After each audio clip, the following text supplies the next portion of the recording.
extremo livre posterior.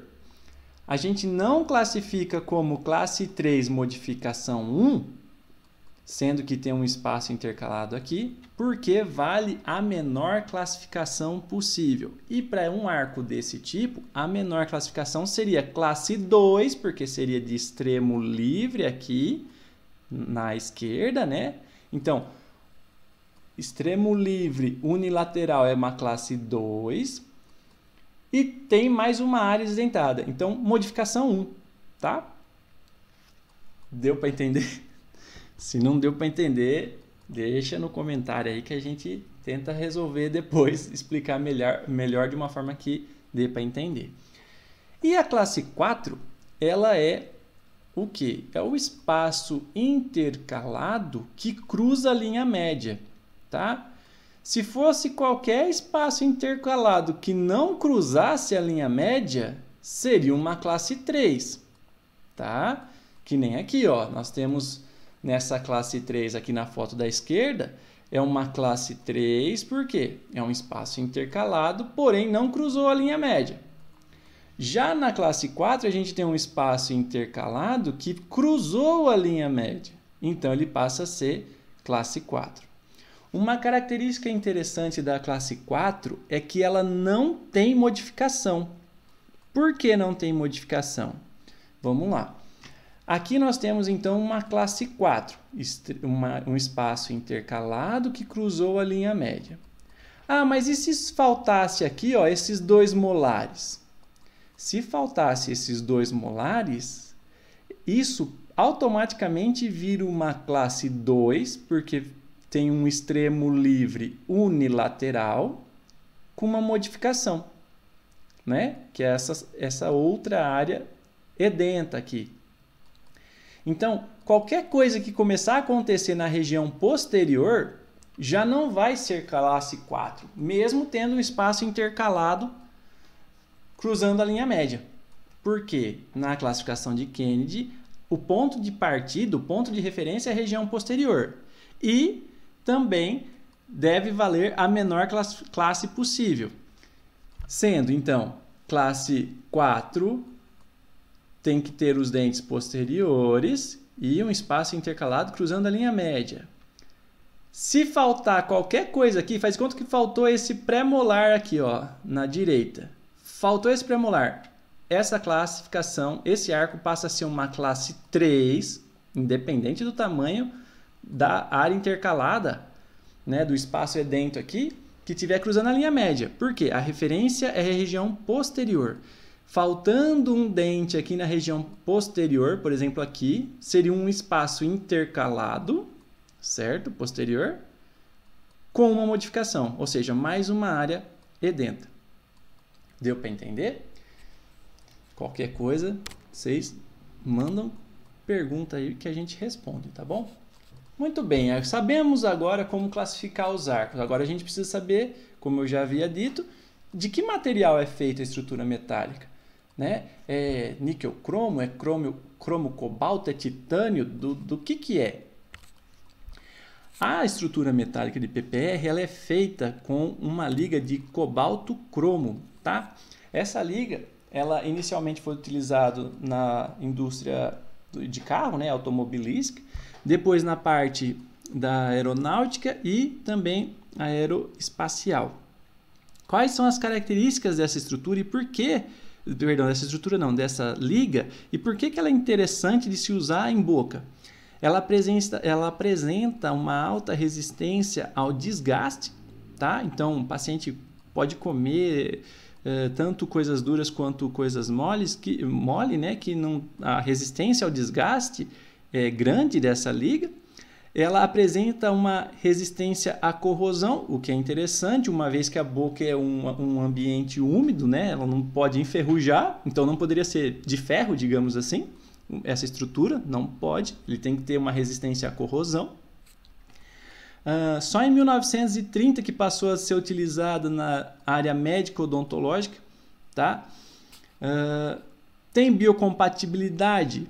O que seria isso? Ele tem que ser um material que ele é inerte, ele não causa nada em boca, ele não vai afetar em nada no seu sistema, no sistema não vai causar nada sistemicamente no paciente. Ele é inerte, ele estando lá ou não, não causa nada, a liga em si, tá? Então ele não é tóxico, não causa alergia, não causa nenhuma mutação, não causa câncer e não interfere, né, na fertilidade. Então não é porque que a pessoa está usando uma PPR que tem uma liga de cobalto cromo que ela tem a chance de se tornar estéril ou ter câncer. Isso não tem nada a ver, tá bom? Então, caso o paciente venha perguntar, mas doutor, eu tenho alergia. Não existe alergia a essa liga, tá? O cobalto, né, presente na liga, ele que vai dar a resistência, né, a dureza para essa estrutura e a elasticidade. Ok? E ele está presente, né, a concentração do cobalto na liga é de 53% a 67%, né, do volume. Já o cromo é responsável pela resistência à perda, brilho e corrosão, ou seja, quem evita, quem faz com que essa liga não oxide, vai ser o cromo, tá? E ele está presente numa porcentagem, né, numa concentração de 25% a 32%, do volume da liga. Aqui vocês podem ver, né, os discos de liga de cobalto cromo utilizado em sistemas CAD/CAM para fresar a estrutura metálica, né, um outro processo.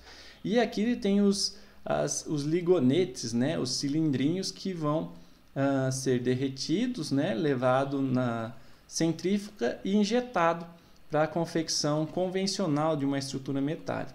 E a nível de curiosidade, né, a liga de cobalto cromo, ela foi utilizada na área médica, né, para substituição total de quadril e joelho, tá? E depois também na parte odontológica como componentes de implantes dentários, tá? Não o implante, o componente, né?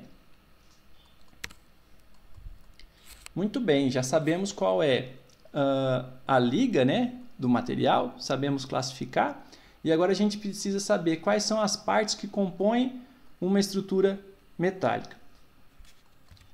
Nós temos, toda estrutura metálica tem que ter pelo menos isso que eu vou falar: apoio oclusal, grampo de retenção, grampo de oposição, conector maior, conector menor, cela, retentor indireto, placa distal e linha de fulcro. Putz, mas tem tudo isso mesmo? Espera aí. 1, 2, 3, 4, 5, 6, 7, 8, 9 componentes, 9 partes para criar uma estrutura metálica? Alguns desses componentes podem não estar presentes dependendo do tipo de arco, né, que nós temos para essa estrutura metálica. Mas vamos montar uma aqui e vamos ver se acontece de verdade. Aqui estou simulando, tá, um arco completamente dentado, onde nós temos 2 molares, 2 pré-molares, o canino, um lateral, os incisivos centrais, aí lateral, canino, pré-molar e molar. Quando a gente vai planejar a parte de PPR, a gente dificilmente leva em consideração o terceiro molar, por isso que não está nessa representação que eu fiz aqui, tá? Dificilmente a gente usa o terceiro molar, porque muitas vezes ou o paciente não tem ou está todo danificado, quase perdido, vai para a extração. Mas em situações onde a gente tem um terceiro molar que está com saúde, com uma boa exposição em boca, é possível de manter, o paciente higieniza bem, no nosso planejamento nós podemos levar em consideração isso aí. E ao lado nós temos aqui a simulação de um arco parcialmente desdentado. Primeira coisa que a gente tem que ver, qual que é a classe, né? Qual que é a classificação? Que arco é esse? Bom, nós temos aqui um espaço de extremo livre posterior unilateral e um espaço intercalado. Se fosse o espaço intercalado, seria a classe 3, modificação 1.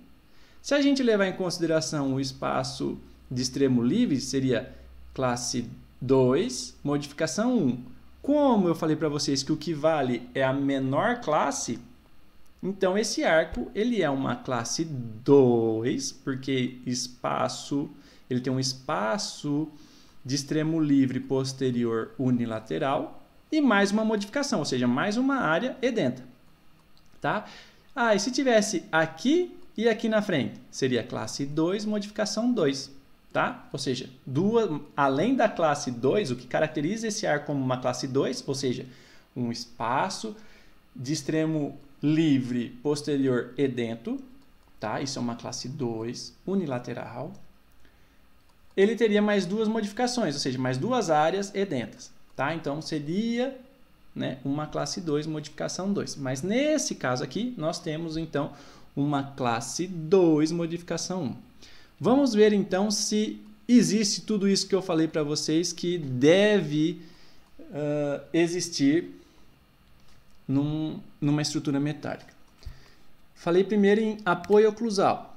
Ó, vejamos, surgiu aqui sobre os nossos dentes pilares os respectivos apoios. Tá? Cada um com uma característica, cada um numa posição que a gente vai descobrir o porquê. Grampo de retenção. Ó, que legal. Nós já temos aqui um tipo de grampo para esse molar, outro tipo de grampo para esse canino e um outro tipo de grampo para esse pré-molar. Cada um com uma característica, cada um com um porquê, cada um com uma forma de desenhar. Vamos agora para os grampos de oposição. Ó, mais uma vez, vejam que surgiu sobre o molar um grampo aqui e aqui. E já no canino não surgiu.